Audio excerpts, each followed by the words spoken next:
আমার দাদির জমি। তাই অনেক জমি তো তোমার দাদি। আমার দাদা ছিল, আরো ওই বাসের ধারমার দাদা ছিল বেশি দূর। তাই আমার ফুবুর হাতে তো মানে সামনে। এখান থেকে ওই পর্যন্ত সব তোমাদের না জমি? না না, একটু করে।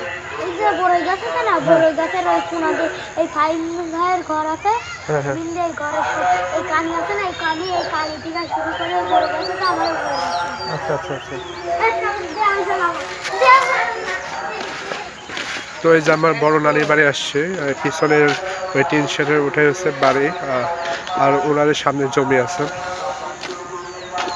মোট 8 কাঠা জমি আছে ওনাদের।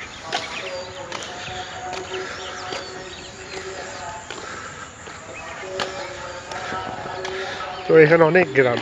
এটা হলো মশুরিপাড়া, এলাকার নাম হলো মশুরিপাড়া, ঈশ্বরদীর মধ্যে এটা। খুব সুন্দর গ্রাম এটা। আর বড় নানি এখন নামাজ পড়ছে, আমরা এখানে বেশিক্ষণ থাকবো না, নামাজ পড়ার পর একসাথে কিছু কথা বলে আমরা নানি বাড়ি চলে যাব।